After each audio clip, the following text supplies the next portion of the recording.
The vastness of space is an uncaring canvas, painted with strokes of stardust and the cold, infinite black of nothingness. Humanity had spread across it like seeds scattered on barren soil, each colony a fragile pocket of warmth and life against the cosmic chill. But for Michael Reynolds, a veteran long-haul pilot, space was a prison, and every light year traveled was another day added to his sentence. Michael Reynolds was not a hero, nor was he a villain. He was a survivor, a man weathered by the storms of space and the cruel whims of fate. His face, etched with the fine lines of worry and the deeper furrows of regret, told the story of a life lived among the stars. His eyes, once bright with the thrill of exploration, were now dull with a weary acceptance, reflecting the endless void he called home. He often stared into the middle distance, a place where memories and regrets mingled, a place he visited far too often these days. Decades of solitude had given him a unique perspective, a way of seeing the universe not as a collection of celestial bodies, but as a graveyard of lost hopes and unfulfilled dreams. He'd been a pilot since he was barely a man, his dreams as boundless as the galaxies he yearned to explore. The long haul, humanity's term for the generation ships that carried colonists to new worlds, was his calling. He'd flown countless souls across the void, seen civilizations rise and fall, witnessed the birth and death of stars. But with each journey, a piece of him remained behind, tethered to the ever-receding cradle of humanity. There was a bittersweet ache in his heart with every departure, a silent farewell to a life he knew he was leaving behind, perhaps forever. The long haul was not just a job, it was a life sentence, a commitment to a journey that spanned lifetimes, a sacrifice made for the sake of humanity's expansion. He had seen friends grow old and die on these ships, their lives measured in light years rather than years. His ship, the Star Wanderer, was a relic of a bygone era, a behemoth of metal and machinery that had seen better days. Its hull was scarred with the marks of asteroid collisions and close calls with rogue celestial bodies. Each scar told a story, a testament to the ship's resilience and Michael's skill. The time he'd navigated through a rogue asteroid field, his heart pounding in his chest as he dodged space rocks the size of small moons, was etched in his memory. The engines, though still powerful, coughed and sputtered with age, their rhythmic hum a constant reminder of the relentless passage of time. The Star Wanderer was an extension of Michael himself, a testament to endurance and resilience in the face of cosmic indifference. It was a faithful companion, a silent witness to his triumphs and failures, his joys and sorrows. The ship had become his confidant, his only constant in a universe of variables. The ship was a labyrinth of winding corridors and cramped compartments, its interior dimly lit by flickering fluorescent lights. The air was thick with the stale odor of recycled oxygen and the faint metallic tang of aged machinery. It was a lonely place, a self-contained world adrift in the ocean of space, its silence broken only by the hum of the engines and the occasional creak of the hull. Michael knew every nook and cranny of the ship, every pipe and wire, every valve and conduit. It was his domain, his sanctuary, his prison. The ship's layout was imprinted on his mind like a star chart, each corridor and compartment holding a memory, a story of a journey past. Michael's only companion was the ship's AI, a sardonic and somewhat cynical entity named Chronos. Chronos had been with him for decades, its voice a constant presence in the solitude of space. They had a love-hate relationship, their conversations a mix of witty banter and philosophical debates, their bond forged in the crucible of shared isolation. Chronos was more than just an AI. It was a confidant, a sounding board, a friend in the vast loneliness of space. Its voice was a constant reminder that he was not truly alone, even in the deepest reaches of space. Another day, another light year, Michael muttered, staring out at the swirling tapestry of stars. The endless expanse always filled him with a sense of awe and a profound loneliness. He often wondered if the stars were truly beautiful, or if their beauty was just a reflection of his own longing for connection. Indeed, Chronos replied, its voice a dry monotone. At this rate, We might reach our destination by the next geological epoch. Don't remind me.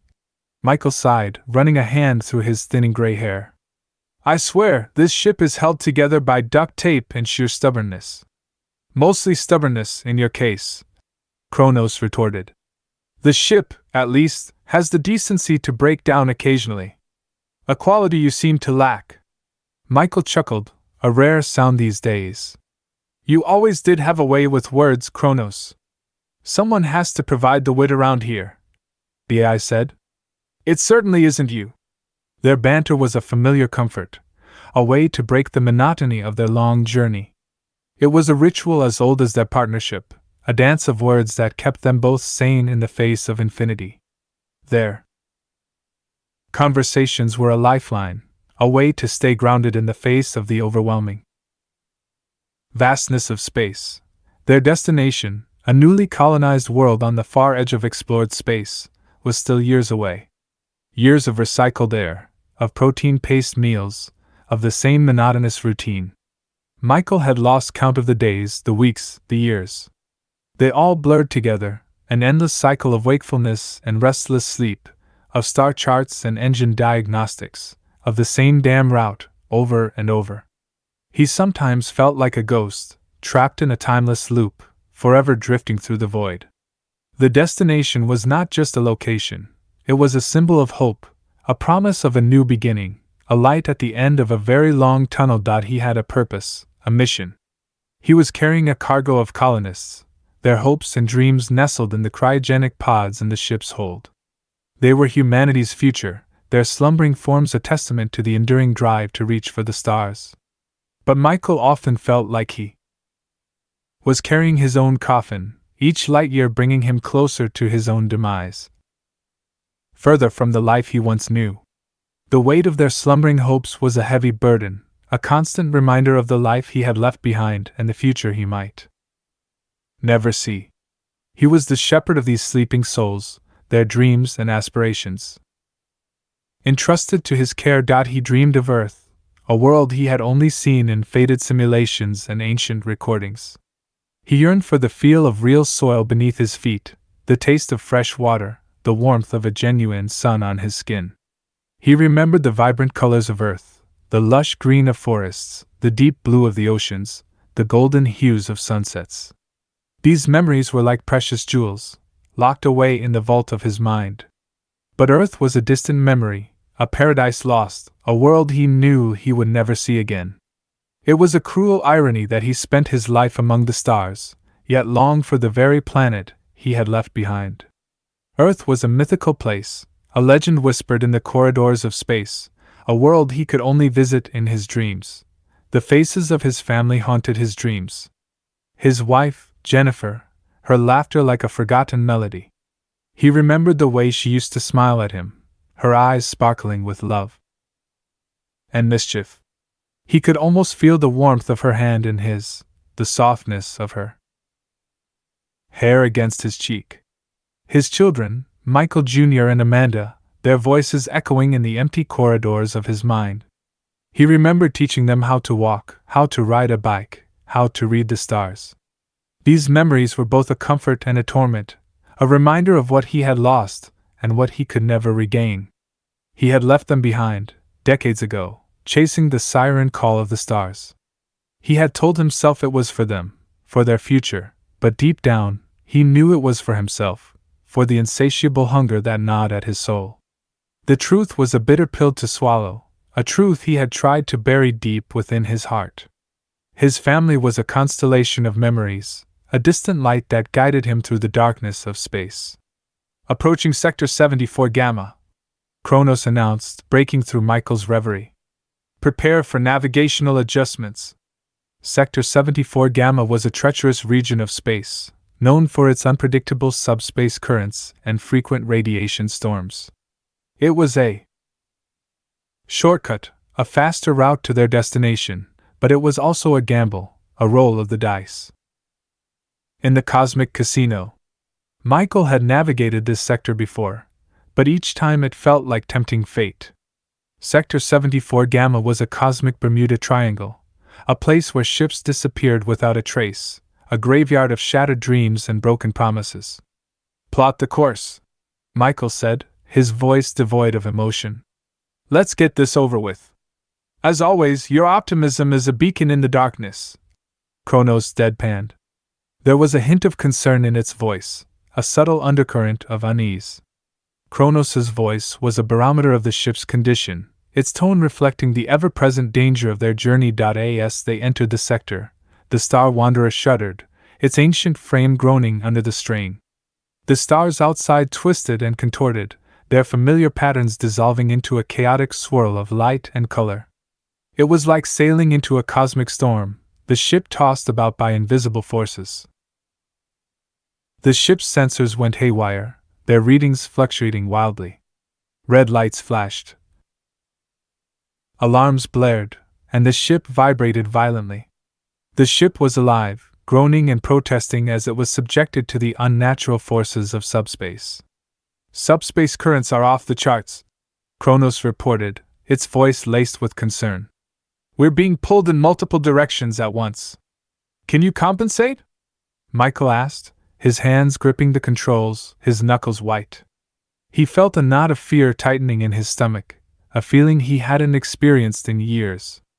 The controls felt like they were fighting against him, wrestling him for control of the ship's destiny. I'm trying, Chronos said, its processors working furiously. But the currents are too strong. We're losing control.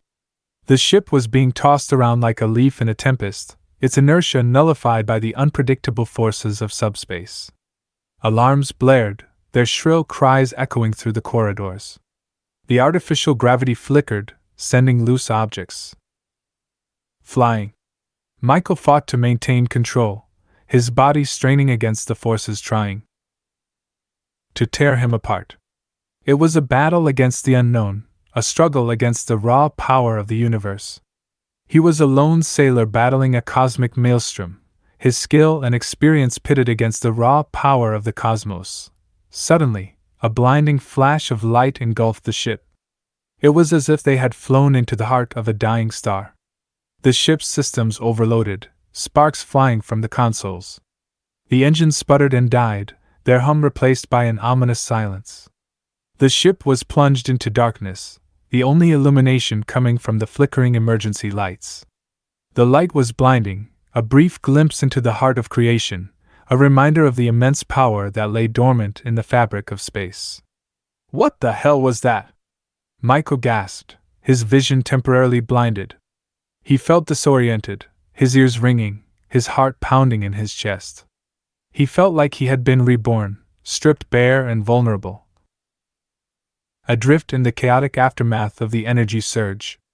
I don't know, Chronos said, its voice unusually subdued.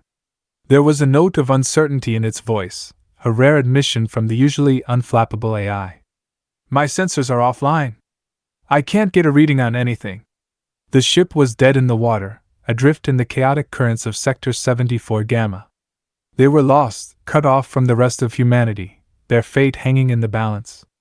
The silence was deafening, broken only by the sound of Michael's ragged breathing and the occasional crackle of static from the dead comms system. It was a silence that spoke of isolation, of vulnerability, of the unknown. It was the silence of the void, the sound of nothingness, a chilling reminder of their insignificance in the grand scheme of the universe. Days turned into weeks. They rationed their dwindling supplies, their hopes fading with each passing hour. The colonists in the cryopods remained frozen in time, oblivious to the peril they were in. Michael spent his days trying to repair the ship, his hands calloused and bleeding, his body aching with exhaustion. He worked tirelessly, driven by a desperate hope and a stubborn refusal to give up. He was a one-man army, fighting a losing battle against the relentless forces of entropy. He talked to Chronos, their conversations growing more somber, more introspective. They spoke of their pasts, of their regrets, of their hopes for the future. Michael shared stories of his family, his voice thick with a longing he knew would never be satisfied. He told Chronos about his wife, Jennifer, her infectious laughter, her unwavering support, the way she used to look at him with a love that transcended words. He spoke of his children, Michael Jr. and Amanda, their first steps, their first words, their bright, curious eyes that saw the world with wonder. He even told Chronos about the silly arguments, the mundane routines, the everyday moments that now seemed so precious and irreplaceable. Chronos, in turn, revealed fragments of its own existence, its memories stretching back to the dawn of space exploration, its vast databanks filled with the collective history of humanity. It spoke of the rise and fall of civilizations, the triumphs and follies of humankind, the beauty and terror of the cosmos. Chronos was a living encyclopedia of human history, a silent observer of the cosmic drama that had unfolded over millennia. "Do you think we'll ever get out of here?" Michael asked one day, staring out at the swirling chaos of subspace. The distorted stars seemed to mock his despair, their beauty a cruel reminder of his isolation. The stars were a constant reminder of the vastness of the universe, of the countless other worlds that lay beyond his reach, of the infinite possibilities that he might never experience. "The odds are slim," Chronos admitted. "But as long as there's a spark of energy left in this ship, there's a chance." "A chance for what?" Michael scoffed. "To die out here alone and forgotten?" "A chance to go home," Chronos said simply. Home? The word hung in the air, a distant echo of a life he had left behind. A life he now realized he would give anything to reclaim. He thought of his wife, her face etched in his memory, her voice a whisper in the silence of space. He remembered the last time he saw her, the way she had clung to him, her eyes filled with a mixture of love and fear. He thought of his children, their laughter a distant melody, their futures uncertain. He wondered if they would even remember him, if they would ever know the depth of his love for them. Home was not a place, but a feeling, a state of being, a connection to loved ones that transcended time and space. He had chased the stars, seeking adventure and discovery, but he had lost himself in the process. He had become a ghost, a wanderer in the void, forever searching for a place to belong. Now, stranded in this desolate corner of the galaxy, he finally understood what he had been searching for all along. It wasn't the thrill of exploration, the allure of the unknown. It was the simple comfort of home, the warmth of human connection, the love of a family.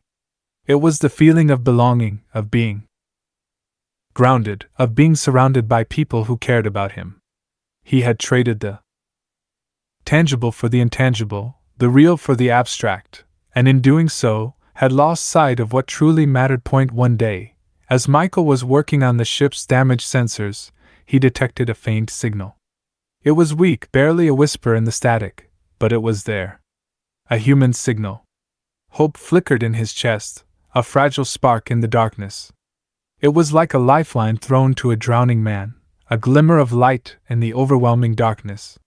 The signal was a faint whisper in the cosmic cacophony, a testament to the enduring power of human communication. "Chronos, did you hear that?" he asked, his voice trembling with excitement. His heart pounded in his chest, a mixture of disbelief and elation. He felt a surge of adrenaline, a renewed sense of purpose that had been dormant for so long. "I detected it as well," the AI confirmed. "A distress beacon. Approximately 3 light-years from our position." 3 light-years. In insurmountable distance for a crippled ship. But for Michael, it was a lifeline, a beacon of hope in the abyss. He knew what he had to do. He had to reach that signal, no matter the cost.